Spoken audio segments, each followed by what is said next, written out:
snatched the boy. And after that, it was caught by a ring camera.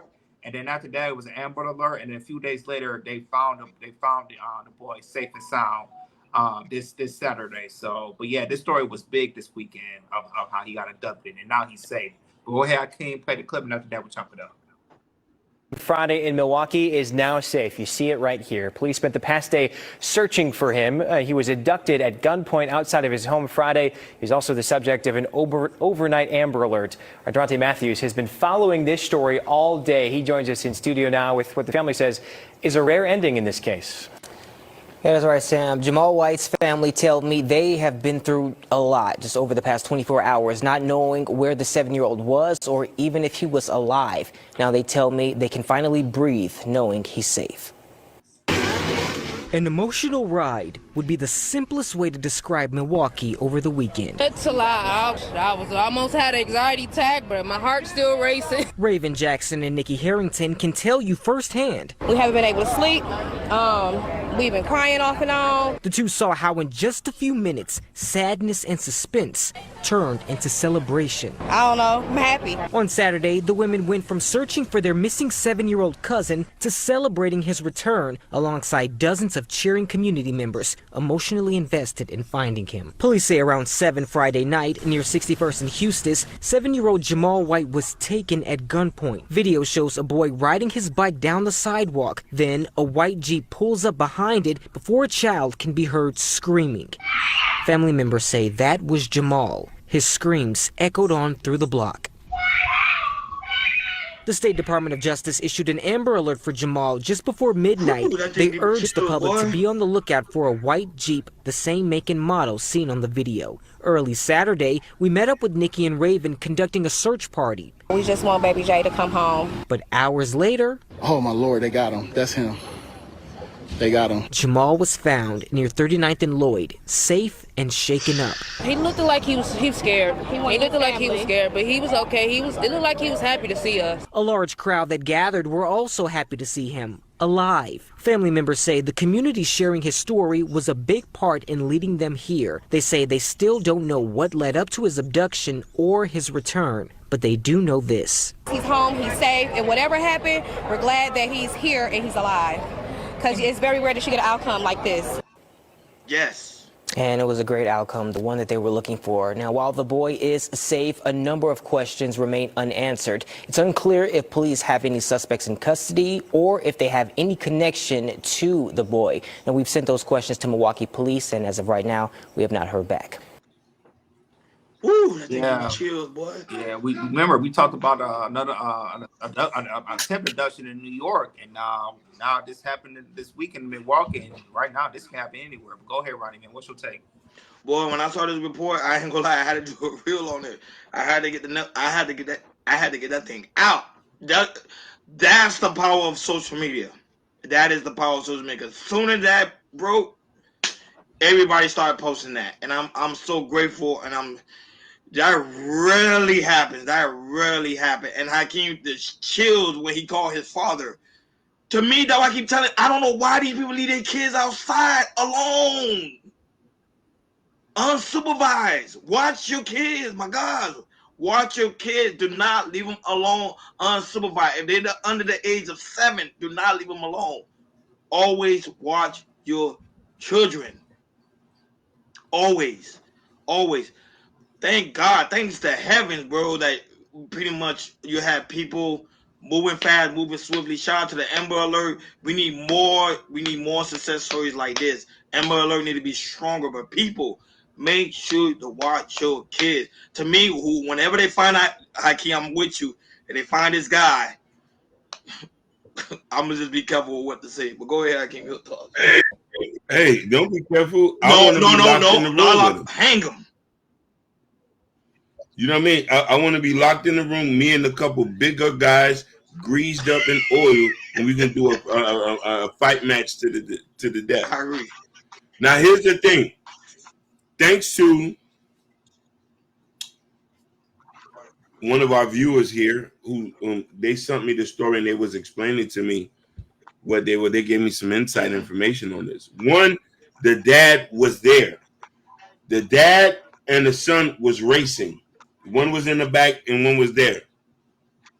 The car, as the dad goes up a little, that car backs up, snatched them on gunpoint. And here's the thing: when they found him, they also found him with somebody else. This is something that they had released. They got one arrest. They found him with a man at that location. They had one arrest. So what I'm thinking is this. This is not 1960, 50, or 70. We can't leave our kids alone anymore. That's a wrap.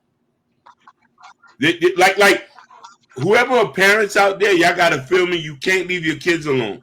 You can't do sleepovers anymore.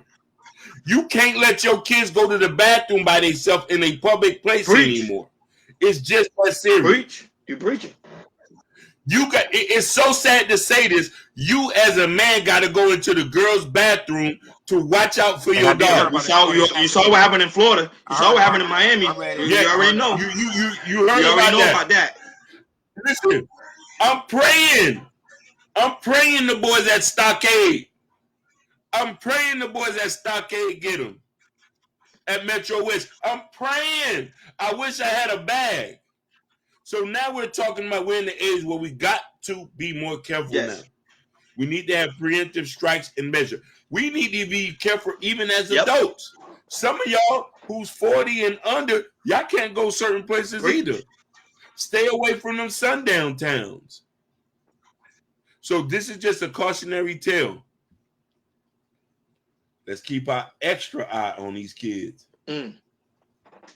Absolutely, King. You're right. You know, we're at the time that, you kids can't go anywhere.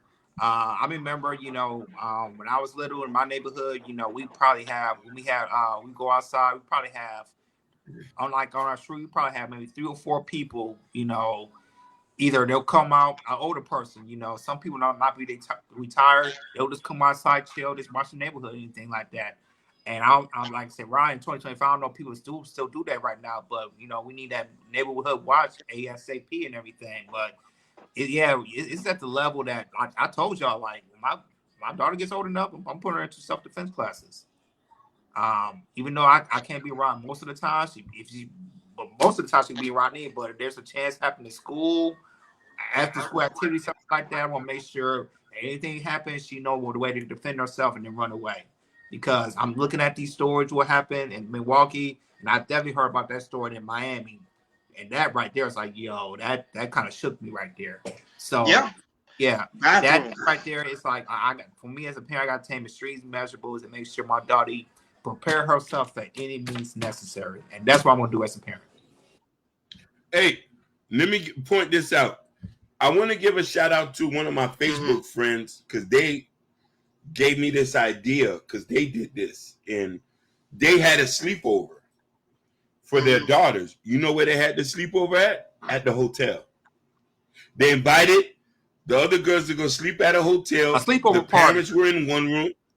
At the hotel. Parents were in one room and the kids was in the next room over, and they was able to monitor them and able to do events. I thought that was a good idea for 2025.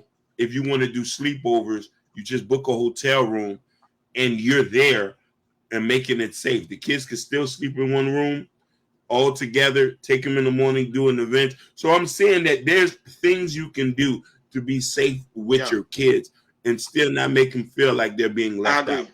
I agree. And like Wahad said, watch out for praying sleepover groups. Of course, that's what Hakeem was saying. Ooh, you gotta I already know. You gotta be careful. In Florida, and the situation that happened in Florida and Miami, the guy is facing the death penalty because Florida law changed. If anything comes to when it comes to child rapists, immediately death penalty.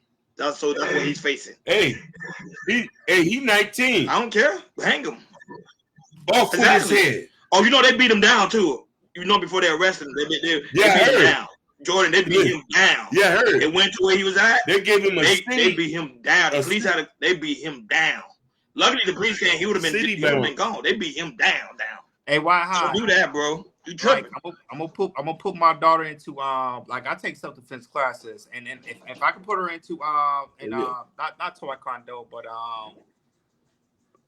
hey, I got a self-defense class that she's gonna be prepared for because I do. If I have a son, that's fine, but my daughter needs to be prepared, and I'm gonna make sure I'm gonna do that. Moving on to other trending news, Jordan, what's going on with Uno in Las Vegas? Yeah, so this was some big trending news. So we found out that Uno is going to be added at a table games in the casino in Las Vegas, preferably in the West Palm. So there's been a social gaming. So it's been introduced as a social gaming experience of a Uno social club with the first